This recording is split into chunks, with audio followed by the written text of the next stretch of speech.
Hello, and welcome to the July 7th edition of Success by Association Live. Today's issue is sponsored by Biltmore Farms Hotels and Visit Mooresville.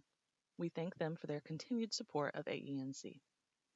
Today's article is written by Sam Glenn and is reprinted with permission.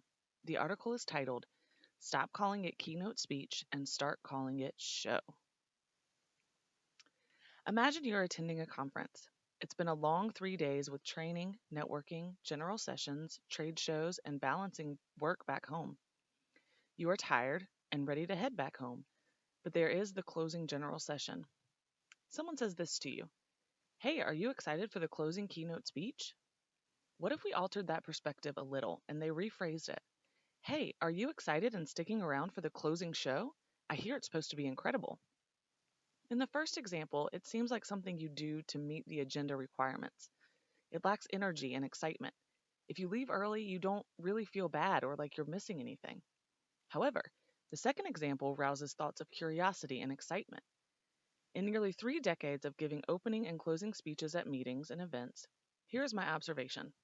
A very small percentage of people get authentically excited about a keynote speech. However, a majority of people will always get more excited about a show. Just that small change in word choice can change the attitude, energy, and excitement towards the opening and closing to your events. The day before the 4th of July, I see people in my town claiming their spots with lawn chairs. They're arriving early and planning to get the best seat in the house. But wait, isn't it essentially the same show year after year? So if it's the same show, why do people arrive early and plan for getting the best seat in town, closest to the action? Because they're excited for the show. They trust the experience. Have you ever wondered why, when people attend a general session, they mostly always sit and fill up the back of the room first? Is it because everyone has bladder issues and sitting in the back of the room means they're closer to the bathroom? No way. It means there is no trust. They don't trust the experience. Inconsistency breaks trust.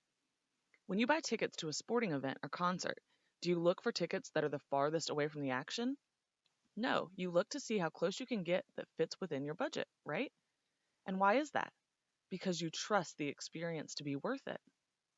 And yes, some people love sitting near the front, but when it comes to a speech, meetings, or training, a good majority will fill up the back first. Some will arrive early just to get a seat in the back to avoid being near the experience from the stage. This is mostly because nobody wants to get trapped close to a situation that doesn't captivate them. I get it. It can't all be bells and whistles from the main stage. But watch how many people fill up your front versus the back first at your annual events. This should communicate something to you. Back to the July 4th example.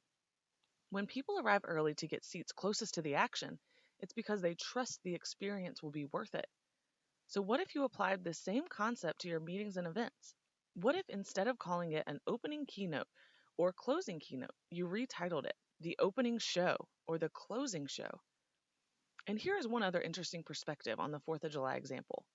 Nobody rushes home before it's over. What?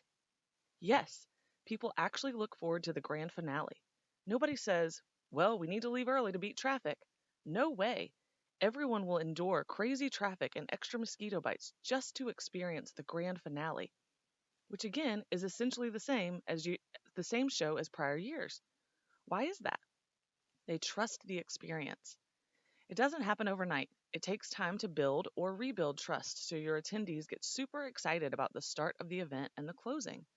My clients have me back over and over again because they trust the experience I will create in their opening or closing sessions, sometimes both.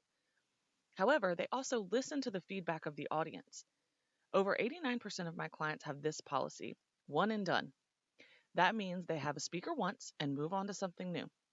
That is horse potatoes. If you find or discover a crowd favorite, this is like finding gold for your events.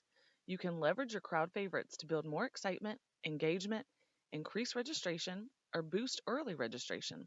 There are so many ways you can leverage your crowd favorites. That concludes this article. Thank you and have a great day.